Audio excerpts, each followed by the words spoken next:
देखा जाए तो वो रेजिडेंशियल है और वो सिमेट्री में है एक तरीके से। राइट। लेकिन अगर हम देखें कि उसी सिटी में एक रिलायंस ग्रुप है, अंबानी जी का एंटीलिया है, उसमें अगर हम देखें तो वो तो हर कुछ बना रखा है उन्होंने, तो लाइक वो कैसे टिका हुआ है?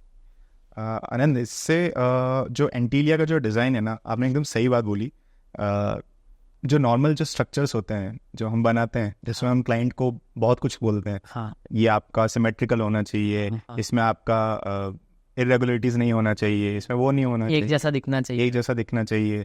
क्लाइंट कहता है ऐसा क्यों? हमें तो आर्किटेक्ट्स हमसे लड़ाई करते हैं कि हाँ, नहीं, हमारे विजन में हमें तो कुछ ऐसा हाँ करना है, हाँ हाँ, कुछ आगे पीछे करना है, कुछ उल्टा सीधा, कुछ भी राइट कंसेप्चुअल करना है, तो हम उनको अलाउ नहीं करते। But at the same time, जैसा आपने अभी बोला है राइट। कि एंटीलिया में ऐसा हो रखा है, हाँ, तो अंबानी जैसा कर सकता है, तो हम क्यों नहीं कर सकते? सही होता सो है। Everything comes up with a cost cost, again. हाँ सो एज आई मेंशन ना, जापान का जो मैंने आपको हाँ एग्जांपल दिया था, हाँ, सो जो डैम्पर्स हैं, and there are other factors, isolators are there are other things through which we can reduce the earthquake. Basically उसका जो इम्पैक्ट है, उस इम्पैक्ट को हम रिड्यूस कर सकते हैं। So there are many ways, so that are somehow incorporated in that Antilia project. अच्छा, My professor, so he used to tell us, my IIT Bombay professor, he used to tell us कि this is one of the project जो आपको लगेगा कि earthquake आएगा सबसे पहले ये जाएगा, ये जाएगा। हाँ, but this is not the case because it is designed, it is we can say कि इंडिया में and at least in Mumbai वो एक structural marvel है।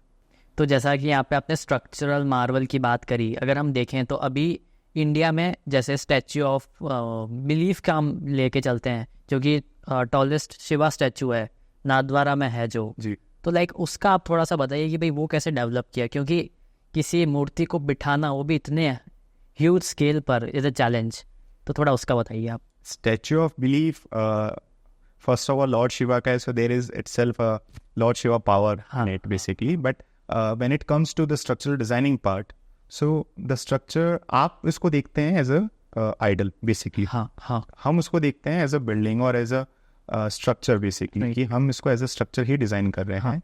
So inside it we are keen कि इसकी क्या हम रूट कॉजेज पकड़ें, कहाँ पे फेलियर हो सकता है. We do non linear design basically because the structure is complex itself. हाँ हाँ, जो स्ट्रक्चर है वो ऐसा सिंपल नहीं दिख रहा है. हाँ. So we have to use many softwares, we need to do some sort of hand calculations कि यार ये अगर गिरेगा, अगर ये हिस्सा कमज़ोर है या वो हिस्सा कमज़ोर है, तो इस पे हम क्या इम्प्लीमेंट करें. So we use some sort of softwares. We are proud of that whatever softwares we are using. So we are capable enough of doing all those things, like designing a statue, whether a statue or anything else which is complex enough. I hope कि जब Statue of Belief बन रहा होगा, so they have encountered all these problems, whether the loading condition, whether the non-linear design problem. Apart from that, उसका soil condition कैसा है, वो सारी चीज़ें उन्होंने incorporate की होगी. अगर हम आप वहाँ देखेंगे तो एक बेस क्रिएट कर रखा है जहाँ पे लॉर्ड शिवा बैठे हुए हैं, हाँ. Right. So I am not aware of that part कि वो जो base है that is a mountain itself or it is a man-made structure. Okay. Even if it is a man-made structure, so it should be designed in that way कि वो जो load है वो load 2 part में distribute हो रहा है. So the part which is above the hip, right? So that is distributing in that segment जहाँ पे वो बैठ रहे हैं. Okay. और जैसे हम human beings बैठते हैं, हाँ, usually, हाँ. and the rest of the portion is distributed directly onto the second phase जो कि ground वाला जो part है वहाँ पे. So they have designed it in, I can say कि बहुत ही उसको efficient way में इन्होंने डिज़ाइन किया है कि हाफ करके हम इसको लोड को डिस्ट्रीब्यूट करें, so that कि इस पे कभी भी इम्पैक्ट आता भी है, so we have one structure always intact with us. तो जैसे ये हमने देखा इसमें तो शिव जी बैठे हुए हैं, Right. लेकिन अगर हम देखें जो स्टैच्यू ऑफ यूनिटी है, Right. उसमें सरदार वल्लभ भाई पटेल खड़े हुए हैं. True. तो उसकी बहुत ज़्यादा हाइट है अगर देखा जाए, Right. और वो रिवर के बेल्ट पे उस पे बना हुआ है. Right. So like how they made that, क्योंकि ऐसे सॉइल का और ये सब आपने बताया, रिवर है पास में तो वो तो कभी भी ढह सकता है. So any structure, if it is made near river bed or ocean bed, so if it is in ocean itself, like अगर beaches है, so we use जैसे स्टैच्यू ऑफ लिबर्टी एक है. right. So we use cofferdams. So it is a special technique to build such structures. Even bridges का जो pier होता है, हाँ. वो भी उसी से बनता है with that technology.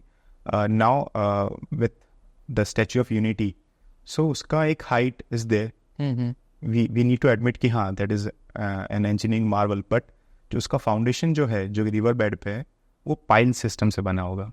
वो क्या होता है? So with the help of piles, so a geotechnical engineer is basically there to design the piles. It is just like कि एक हम जैसे structure बनाते हैं वैसे ही the geotechnical engineer designed a substructures. So there are different type of footing. Okay. So there is isolated footing, there is strap footing, there is a mat footing. There are different types of footing. One of them is this piles footing. So जहाँ पर भी load ज़्यादा होता है, even in Burj Khalifa, pile system is used. Okay. क्योंकि वहाँ पे भी आप नोट करेंगे तो वो सैंड जो है this is some sort of जैसे अपने जैसलमेर में होती है, हाँ हाँ, वो फिसलने वाली जो रेत तो वहाँ पे भी किसी स्ट्रक्चर को स्टैंड करना इट्स नॉट इजी. होती है. And Dubai is also somehow near to water bodies, right. हाँ हाँ. सो वो भी एक चैलेंज है, तो वहाँ पे भी वही कॉन्सेप्ट यूज हुआ जो यहाँ पर है. इनफैक्ट हमें ये एडमिट करना पड़ेगा कि स्टैच्यू ऑफ यूनिटी में हमें ज़्यादा लिबर्टी मिला इन केस ऑफ कि रिवर बेड ही था. हाँ वहाँ पे कुछ रॉकी भी आप देखेंगे, वहाँ पे कुछ हाँ. टेरेन हल्का सा है. So this is how they have design this.